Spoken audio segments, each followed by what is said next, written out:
Hello students, कैसे हैं आप सब।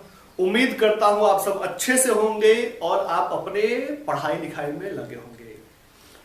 आज के क्लास में हम लोग बात करेंगे what is the difference between each and every. मतलब हिंदी में कहा जाए तो ईच और एवरी में क्या अंतर है। ध्यान रहे, ईच और एवरी में अंतर जानने से पहले सबसे पहले आपको जानना चाहिए कि भाई ईच और एवरी ये दोनों शब्द एक प्रकार का एडजेक्टिव है, विशेषण है। और विशेषण वह शब्द है जो किसी नाउन या प्रोनाउन की विशेषता बतलाता है, नाउन या प्रोनाउन के गुण या गुण को दर्शाता है। An adjective is a word which is used to qualify a noun or pronoun। लेकिन ये जो ईच और एवरी है इसको प्रोनाउन से कोई लेना देना नहीं है, ये हमेशा अपने बाद कोई नाउन ही रखता है।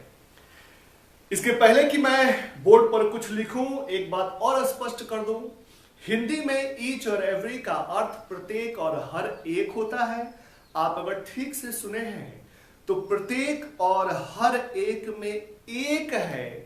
मतलब कहने का यह है कि ईच और एवरी हमेशा अपने बाद जो भी नाउन लेगा वह एक को दर्शाने वाला होगा, मतलब सिंगुलर होगा।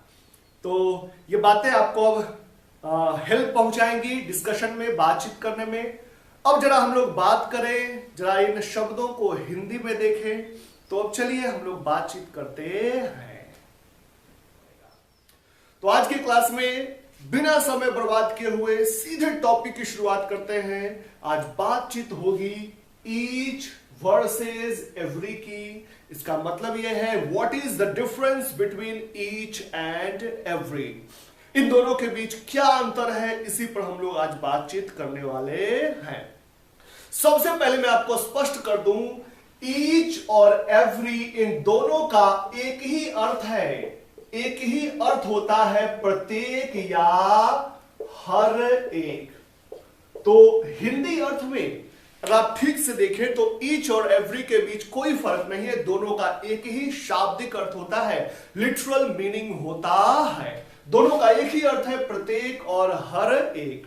ध्यान रखिएगा, आप अगर इन हिंदी को ठीक से देखें तो आपको पता चलेगा कि प्रत्येक में भी एक है और हर एक में भी एक है। इसका मतलब यह हुआ कि ईच और एवरी दोनों ऐसे शब्द हैं जो कि सिंगुलर माने जाते हैं। सिंगुलर माने जाने का मतलब यह है कि ये दोनों शब्द ईच और एवरी, ईच और एवरी दोनों शब्द जो कि एक एडजेक्टिव है, ये दोनों शब्द एडजेक्टिव है, विशेषण है।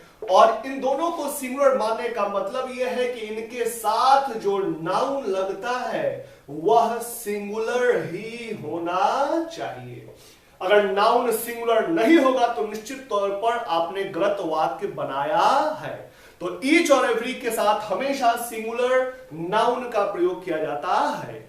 यहां थोड़ी बात और आपको स्पष्ट कर दूं, थोड़ी बात और आपको क्लियर होना चाहिए कि जब भी नाउन ईच और एवरी के साथ आता है तो वह हमेशा काउंटेबल होगा, यानी कि गिनती करने योग्य होना चाहिए। और गिनती करने योग्य वाला नाउन यानी काउंटेबल नाउन सिंगुलर और प्लूरल दोनों हो सकता है, लेकिन आपको सिर्फ और सिर्फ सिंगुलर का ही प्रयोग करना है।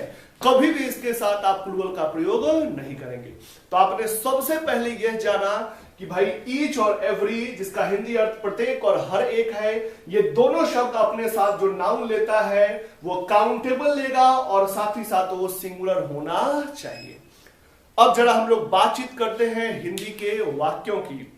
आखिर जब वाक्य बनाएंगे तो इसका प्रयोग कैसे किया जाएगा। पहले सामान्य वाक्य जिसमें आप देखेंगे कि ईच और एवरी का प्रयोग करके आपको मैं दिखाऊंगा।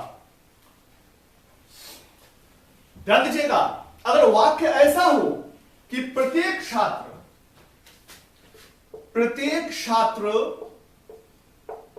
मेहनती है, प्रत्येक छात्र मेहनती है, इसका मतलब यह हुआ कि जितने भी छात्र हैं हर एक मेहनती है, सबको एक एक करके वो देखेगा, बताएगा। देखिएगा, गौर करिएगा, प्रत्येक के साथ छात्र लगा है। छात्र नाउन है, छात्र किसी का नाम है, नाउन है, और नाउन है तो ये निश्चित तौर पर छात्र गिनने योग्य है, यानी ये काउंटेबल होगा, और यहां पर ये हमेशा सिंगुलर होगा।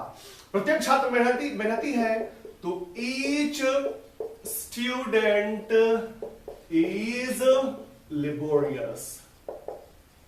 हम चाहे तो इस वाक्य को एवरी से ही बना सकते हैं। ऐसा भी अगर लिख दिया जाए कि एवरी स्टूडेंट इज लेबोरियस, तो यहां गलती नहीं है। लेकिन अगर ऐसा लिख दिया जाए ईच स्टूडेंट में एस इज लेबोरियस, तो यहां गलती हो गई, क्योंकि आपने ईच के साथ नाउन को प्लस कर दिया।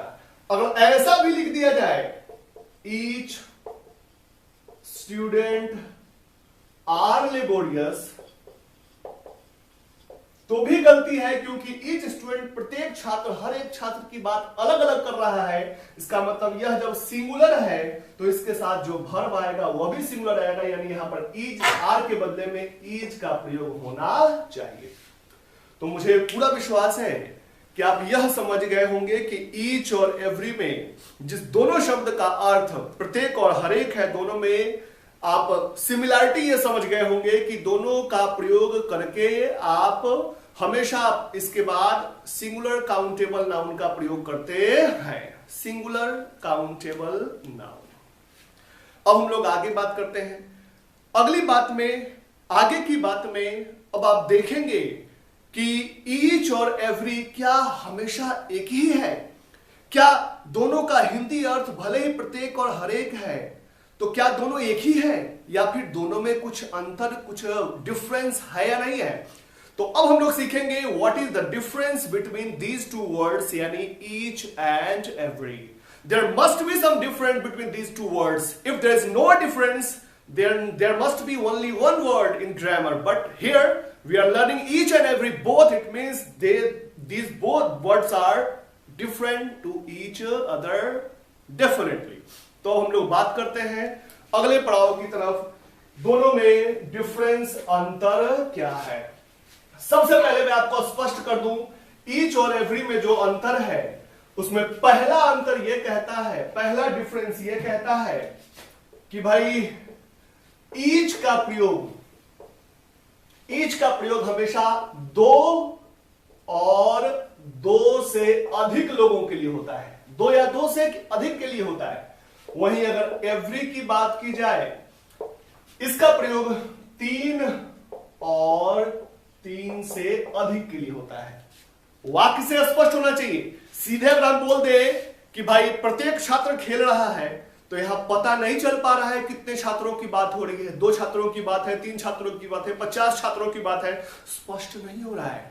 जब ये क्लियर नहीं हो कि भाई एग्जैक्टली सही मायने में कितने छात्रों की बात हो रही है, you are free to use either each और एवरी। आप दोनों में से किसी एक का प्रयोग कर सकते हैं। लेकिन अगर स्पष्ट हो जाए कि भाई मेरे पास 2 कलमें हैं, आई हैव 2 पेन्स, और प्रत्येक कलम अच्छी है, तो निश्चित तौर पर यहां 2 कलमों की चर्चा है, तो आपको ईच का प्रयोग करना होगा, यहां एवरी का प्रयोग नहीं होगा। ठीक से देखिएगा, मेरे पास 2 कलमें हैं और प्रत्येक कलम अच्छी है। यहां होगा I have 2 pens and each pen is nice या good। यहां पर हमेशा each का प्रयोग होगा, क्योंकि वाक्य से स्पष्ट है कि 2 कलमों की चर्चा हो रही है। इसके विपरीत अगर इस वाक्य में हम 2 के जगह पर 3, 4, 5 की चर्चा करें, तो आप ईच और एवरी दोनों का प्रयोग कर सकते हैं, क्योंकि ईच 2 और 2 से अधिक कहने का मतलब 3, 4, 5, 6, 7 सब जगह लगता है, और एवरी 3 और 3 से अधिक, 3 से अधिक यानी 4, 5, 6 सब जगह। अंतर सिर्फ यही है, 2 के लिए ईच का प्रयोग और 2 से अधिक के लिए ईच और एवरी दोनों का प्रयोग।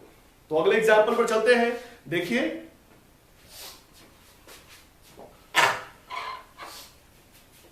अगला एग्जाम्पल है जिसमें देखिए आप, मैं 3 की बात करूंगा। अगर मैं ऐसा लिखता हूं, मेरे पास 3 कलमें हैं, मेरे पास 3 कलमें हैं और प्रत्येक कलम अच्छी है। I have 3 pens and each या every pen is nice। आप जरा सोच के बताइए दोनों में कौन सही है। यहां each और every में से कौन सही है और कौन गलत है। मुझे लगता है कि आपको स्पष्ट हो जाना चाहिए अभी तक कि यहां 3 कलमों की बात है, तो यहां ईच और एवरी दोनों सही है, दोनों में से किसी को गलत नहीं माना जाएगा। तो अभी तक बात कर रहे थे ईच एवरी के पहले प्रयोग की। अब आपके सामने मैं ईच एवरी का दूसरा प्रयोग रखूंगा।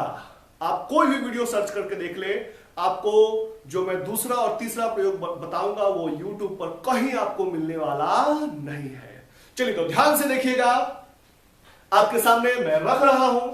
ध्यान रखिएगा, जब भी ईच और एवरी का प्रयोग करते हैं तो दोनों में जो दूसरा फर्क है वह यह है कि जहां ईच हर चीज की सेपरेटली बात करता है, सेपरेटली कहने का मतलब सबको अलग अलग करके बात करेगा, वहीं अगर आप एवरी की बात करेंगे तो यह टुगेदरनेस मतलब एकजुटता का भाव देगा।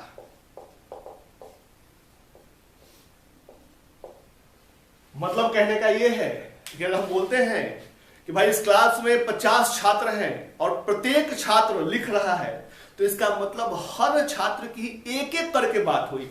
और हम ऐसा लिखते हैं कि प्रत्येक छात्र लिख रहा है। अगर आप लिखते हैं ईच स्टूडेंट इज राइटिंग, तो इसका अर्थ आता है, इसका अर्थ निकलता है कि भाई हमने हर एक छात्र की अलग अलग बात की, सबको सेपरेटली हम लोगों ने दर्शाया है, दिखाया है, सबकी बात इंडिविजुअली की है। लेकिन अगर आप एवरी की बात करें तो ये टुगेदरनेस, एकजुटता का अर्थ रखता है। इसमें भी प्रत्येक या हर एक का अर्थ आएगा, लेकिन हर एक का अर्थ कहने का मतलब सब का अर्थ, मतलब ऑल का अर्थ छिप जाता है। प्रत्येक कहने से जब सभी का बोध हो जाए, ऑल का बोध हो जाए, तो उस कंडीशन में आपको निश्चित तौर पर एवरी का प्रयोग करना है। लेकिन इस बात को ठीक से देखने के लिए आपको 4 शब्दों को याद रखना है। कितने शब्दों को याद रखना है? 4 शब्दों को। 4 शब्दों में पहला है W यानी विदाउट समझिए, और पैन PAN विदाउट पैन। यहां W का मतलब होगा विदाउट एक्सेप्शन, बिना अपवाद के। पैन का मतलब होगा, पैन में से P का मतलब होगा, P का मतलब आपका हो जाएगा प्रैक्टिकली, प्रैक्टिकली।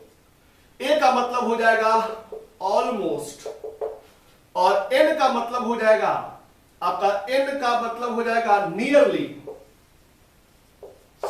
ध्यान रखिएगा, इन सब का अर्थ, चारों का अर्थ without exception, practically, almost, nearly मतलब होता है करीब करीब, या फिर आप लगभग भी कह सकते हैं। ऐसे इन शब्दों का और भी अर्थ हो सकता है। There may be some other meanings as well. एक शब्द का एक से अधिक मीनिंग होता है। There are many words which have different meanings, different shades of meanings. लेकिन यहां पर आपको ध्यान रखना है कि इन चारों का अर्थ एक ही अर्थ होगा, करीब करीब या लगभग। अब जरा इस पर एग्जाम्पल लेकर के आपके सामने बातों को रखें ताकि आपको स्पष्ट हो कि भाई परीक्षा में कैसे इसका अंतर आप समझिएगा। ध्यान दीजिएगा,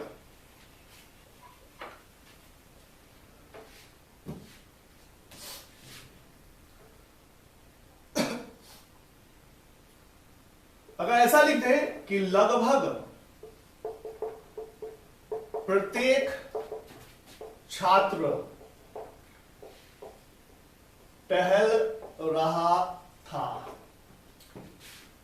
या करीब करीब भी कह सकते हैं, करीब करीब प्रत्येक छात्र टहल रहा था, मतलब ऑलमोस्ट एवरी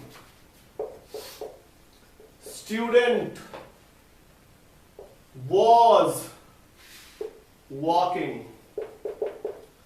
गौर करिएगा, यहां पर ऑलमोस्ट का प्रयोग हुआ है। ऑलमोस्ट एवरी स्टूडेंट मैंने लिखा है, अगर आप यहां ईच लिख भी दे तो ईच यहां लगने की गुंजाइश नहीं है। क्यों नहीं है? तो अगर आप कहते हैं करीब करीब प्रत्येक स्टूडेंट टहल रहा था, तो इसका मतलब करीब करीब सभी छात्र टहल रहा था। यहां पर कहने का मतलब, यहां पर प्रत्येक कहने का मतलब सब का बोध है, सब को एक साथ मिलाकर अर्थ दे रहा है, तो इस कंडीशन में कभी भी ईच का प्रयोग नहीं होगा। आप देखिए यहां पर लगभग प्रत्येक छात्र यानी लगभग सभी छात्र टहल रहे थे, इसका मतलब यहां पर सबको एकजुट एक साथ दिखाने की कोशिश की गई है, सेपरेट अलग अलग करने की कोशिश नहीं की गई है। तो ऑलमोस्ट अगर लगा हो, आपको 4 शब्द बताए हैं, विदाउट एक्सेप्शन है, फिर आपको प्रैक्टिकली है, ऑलमोस्ट है, और एक और शब्द आपको बताए हैं नियरली है। इन चारों शब्द का अगर प्रयोग हो गया तो आप समझ जाएं कि निश्चित तौर पर एवरी का प्रयोग होना है, ईच का प्रयोग नहीं होना है। और तीसरा और अंतिम डिफरेंस आपको बता दें, जब कभी भी वाक्य में प्रत्येक या हर एक आता है और उसके साथ संख्या को दर्शाने वाला शब्द आए, नंबर को दर्शाने वाला शब्द आए, तो उस कंडीशन में भी ईच का प्रयोग नहीं होगा। वहां जब भी होगा तो एवरी का प्रयोग किया जाएगा। अगर हम ऐसा बोलते हैं कि प्रत्येक 4 घंटे पर मुझे दवाई लेनी पड़ती है, मैं प्रत्येक 4 घंटे में दवाई खाता हूं, तो इसका मतलब प्रत्येक है 4 है, घंटे है। तो देखिए, तो प्रत्येक के साथ 4 यानी कि संख्या को दर्शाने वाला शब्द आया है, तो उस कंडीशन में भी आप ईच का प्रयोग नहीं करेंगे। जब भी प्रयोग करेंगे तो एवरी का प्रयोग करेंगे। जरा एग्जाम्पल से इन बातों को मैं स्पष्ट कर दूं। तो अब हम लोग बात करेंगे ईच और एवरी में जो तीसरा डिफरेंस है, तीसरा अंतर है। तीसरा अंतर कहता है कि भाई ईच और एवरी भले ही हिंदी में एक तरह का दिखाई पड़ता है, लेकिन अंतर है, डिफरेंस है। जब कभी भी प्रत्येक हर एक आए और इसके साथ कोई नंबर आए, संख्या वाला शब्द आए, तब नाउन आए, तो उस कंडीशन में इस प्रत्येक का इंग्लिश हमेशा एवरी होगा। मैं प्रत्येक 4 घंटों में दवाई खाता हूं। आई टेक मेडिसिन इन, सोचिए ईच होगा या एवरी होगा, 5, और यह भी सोचिए कि आवर होगा या आवर्स होगा। अभी तो मैंने आपको बता दिया, संख्या को दर्शाने वाला शब्द है तो यहां ईच नहीं लगेगा। और एक बात ध्यान रखिएगा, यहां 5 कहने से 1 से अधिक घंटों का बोध हो रहा है। इसका मतलब यह है कि यहां पर कभी भी आवर का प्रयोग नहीं होगा, यहां आवर्स का प्रयोग होगा। मुझे पूरा विश्वास है कि मैंने ईच एवरी को पूरी तरह से स्पष्ट कर दिया है। आप कहीं भी सर्च करके देख ले, निश्चित तौर पर आपको यह वीडियो अच्छा लगेगा। अगर लगता है तो प्लीज शेयर करिए, सब्सक्राइब करिए, लाइक करिए, और थोड़ा अपने दोस्तों को भी बताइए ताकि मेरा मनोबल बढ़ता रहे और मैं बेहतर से बेहतर वीडियो आपके लिए लेकर आऊं। That's all for today. See you in the next video. That's it. Thank you.